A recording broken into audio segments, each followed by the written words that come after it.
Sir आज पूछो भाई। बोलिए सागर भाई, आज जो आपने प्रेस बुलाई है क्या विषय? छत्रपती संभाजीनगर जिल्ह्यामध्ये स्थानिक स्वराज्य संस्थेच्या निवडणुका जाहीर झाल्या होत्या। त्या दिवसापासून प्रत्येक उमेदवार तळागाळातला गटातला हा उमेदवार एक महिन्यापासून आपल्या पक्षाच्या पक्षाच्या आदेशानुसार तो तळागाळात जाऊन पक्षाच्या बळकटीसाठी मतदारांकडे जाऊन आपला प्रचार करत होता। त्या प्रचारांतर्गत काही प्रभाग सिस्टममध्ये आरक्षण सोडत ही रचना करण्यात आली महानगरपालिकेतर्फे। आरक्षण सोडत झाल्यानंतर काही उमेदवारांनी त्यांचे ताकदीचे बळ ओपन, ओबीसी, एसटी, एससी या उमेदवारांनी ताकदीच्या स्वबळावरती पक्षाच्या आदेशानुसार त्यांनी जनतेपर्यंत जाऊन आपलं पक्षाचं काम करण्याचा प्रयत्न केला आणि स्वतःची उमेदवारी जाहीर न झाल्यानंतरही तळागाळात जाऊन उमेदवारांना विनंती केली की आम्ही या पक्षाकडनं उमेदवारी घेणार आहोत, आम्ही निवडणूक लढणार आहोत। परंतु काही दिवसांपूर्वी छत्रपती संभाजीनगर जिल्ह्यामध्ये शिवसेना भाजप यांची युती नाही झाली। युती न झाल्याचं कारण अद्याप स्पष्ट झालेलं नाही आहे। परंतु दिनांक 30 तारखेला ज्या दिवशी उमेदवारांनी अर्ज भरण्यासाठी 3, 4, 5 स्मार्ट सिटी या ठिकाणी आल्यानंतर उमेदवारी जाहीर झालेली नसताना काही उमेदवारांनी अपक्ष फॉर्म भरलेला आहे आणि काही उमेदवारांनी पक्षाच्या अंतर्गत बी फॉर्म देऊन उमेदवारी फॉर्म अर्ज भरलेला आहे। परंतु याच्यामध्ये माझा आक्षेप असा आहे की प्रभाग क्रमांक 4 मध्ये एक ओपन वार्ड आहे, एक एससी वार्ड आहे, एक ओबीसी महिला वार्ड आहे आणि एक एसटी पुरुष वार्ड आहे। एसटी पुरुष वार्ड असतानाही मी स्थानिकचा माझी आई 20 ते 22 वर्षापासून शिवसेना पक्षाचं काम करते।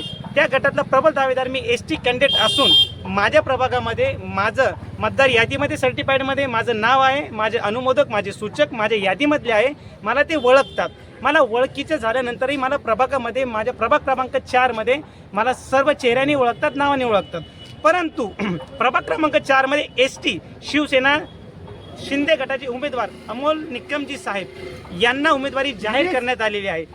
माझ्या प्रभागामध्ये ज्यावेळेस अमोलजी निकम साहेब यांना एसटी कॅन्डिडेटकडनं उमेदवारी जाहीर करण्यात आलेली आहे पक्षाकडने, तर माझी काय चूक हे माझा प्रश्न विचारायचा आहे सर्वात प्रथम मला।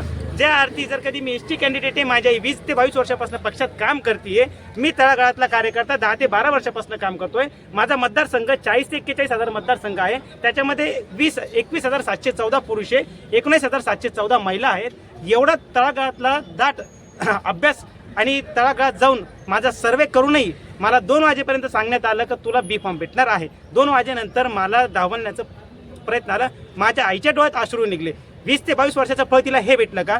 ST candidate doctor Babasaheb Ambedkar यांनी लिहिलेल्या संविधानानुसार IPC सेक्शन 32 मानवाचे मूलभूत अधिकार, या अधिकारानंतर मला अधिकार नाही का त्या एसटी कॅन्डिडेट म्हणून?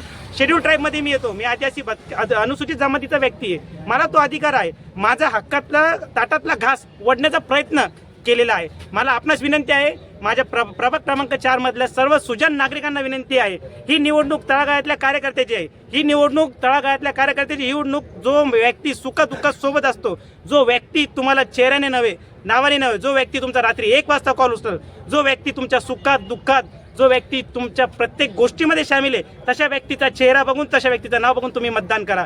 पैशाच्या अभावी तुम्ही मतदान नका करू, ही माझी आपणास विनंती आहे। माझं नाव आकाश सुनील कुमार ठाकूर, माझं नाव आकाश वनिता सुनील कुमार ठाकूर, प्रभाग क्रमांक 4 अनुसूचित जमाती, मी अपक्ष उमेदवार म्हणून फॉर्म भरलेला आहे।